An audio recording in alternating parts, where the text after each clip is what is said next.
Right, with your chicken for your sweet and sour, you will need to make sure you have a red board because of cross-contamination. Now you can either use a fork and a knife and cut your chicken into bite-sized pieces, or you can use a pair of scissors, whatever is easiest for you. If I show you both ways.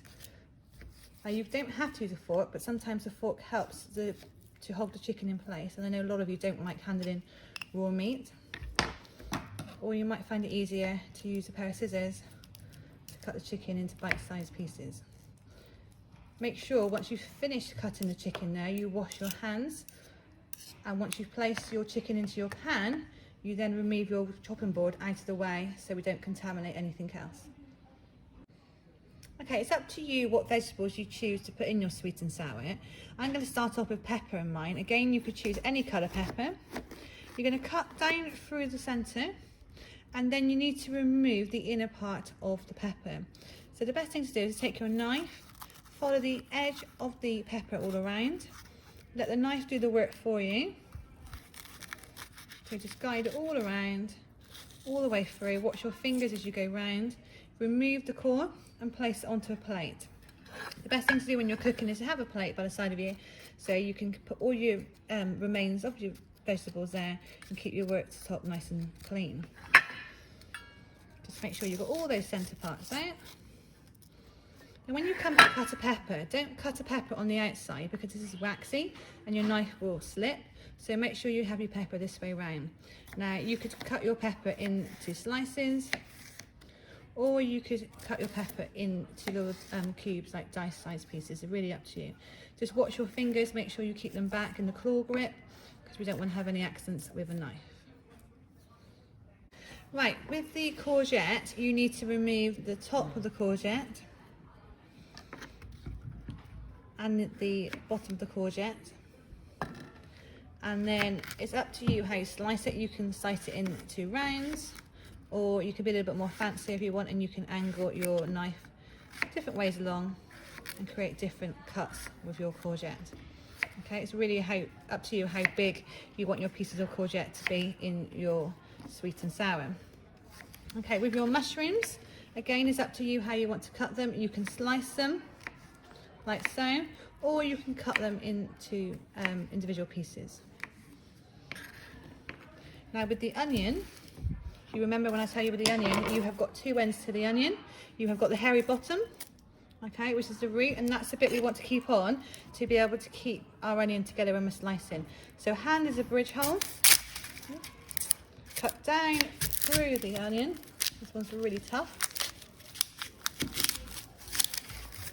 So you then got two hairy bottoms, okay? Then you take the top of the onion and you cut it off, and you remove the skin on the outside.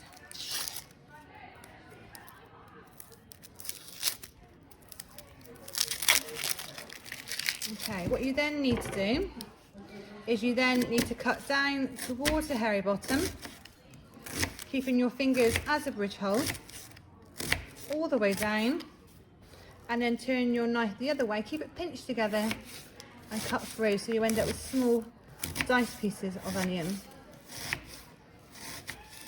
And this piece at the end you can then place on your plate. Crushing your garlic. So we have removed the skin on the outside of the garlic, and I'm placing my garlic into the garlic crusher, placing the top part over and squeezing through. You'll need to push quite hard to actually get the garlic to come out, and then using a knife you can scrape the garlic off of the garlic crusher. Again, open it up again, put the other clove in, push down and squeeze. And then what's really important with the garlic crusher is, again, is you make sure you remove all the bits of garlic that are inside the garlic crusher, because they're just as good and we don't want to waste any of those bits inside of the crusher. To make the sauce for the sweet and sour, we need to add 2 tablespoons of sugar,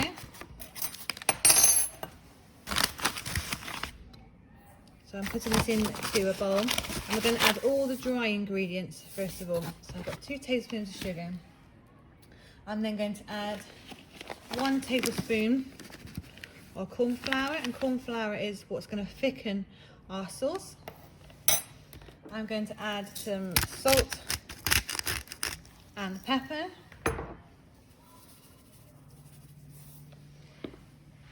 I'm going to add 1 tablespoon of tomato puree, so make sure you fill the whole tablespoon.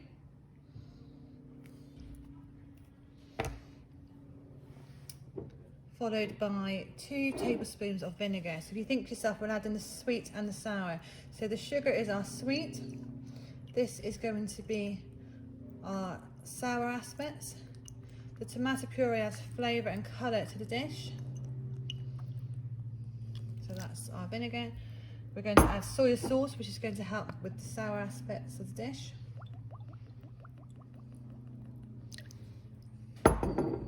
So we've got sugar, vinegar, soy sauce, tomato puree, corn flour, salt and pepper. And we're going to mix all this together to make a paste. Now notice that we have put the corn flour in the bowl here, because when you make corn flour you need to mix it into a paste first of all. Now the other thing I have done is I have drained the pineapple juice from the tin into a jug, and I'm going to make it up to 250 millilitres with the cold water. So it's a mixture of the pineapple juice and the water, and therefore you are not wasting the pineapple juice, but you're also creating that sweet flavour. And then you can add that to your bowl of ingredients for the sauce. Keep stirring it round, keep mixing it so you've got no lumps at all. And once your chicken is ready and your vegetables, you can then add that to the saucepan to bring it together into a nice sauce.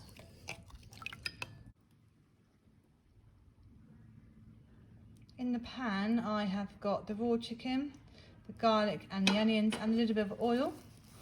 And what I'm going to do is I'm going to bring this together and allow the chicken to turn white, to brown, the onions to start to soften and the garlic start to cook. And you should notice that all the chicken should go white like this piece here, okay, before we move on to the next stage. So that's going to take a few minutes. You should be able to start hearing it sizzling, and you should be able to start to smell that it's going to start cooking. Keep an eye on it because you need to stir it every minute, because you don't want it to stick to the bottom of the pan and you don't want the onions to burn. So this will take a few minutes, all the chicken to turn white and for the onions to start to soften. Okay, once you have got to that stage where all your chicken has turned brown, we're then going to add in your vegetables. Remember, you might have slightly different vegetables to me, that's fine. Okay, and what we then need to do is to mix this all around in the pan and allow this to start softening down. Again, this will take about 5 minutes, and you'll just need to every now and then stir it around to allow the vegetables to start to soften as you're cooking them.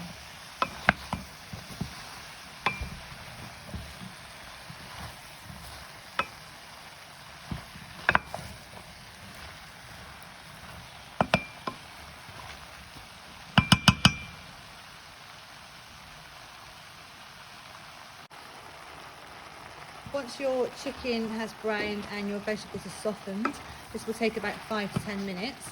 You're then going to add in your sauce mix that you've already made. So just give it another little stir, pour it into your pan. And what's really important is you stir this continuously, otherwise it will go lumpy, until the sauce thickens and it boils. So keep stirring it, you should see a change in colour and you should see the sauce thicken. At that point, you then leave it for about 5 more minutes and check your chicken is cooked. Now you can check your chicken is cooked using a temperature probe if you're in school and ensuring the chicken is above 72 degrees. If you're at home, you can take a piece of chicken out, cut it in half and check that it's wiped all the way through. So once it's come to the boil, you should see lots of bubbles and you should see a bright red colour, and also the sauce should have thickened. The last stage we need to do is to add in your pineapple. That's going to add to the juiciness of your dish and the flavour, and to give that a stir around, and then you've got a really delicious sweet and sour chicken. which you can serve with rice or noodles.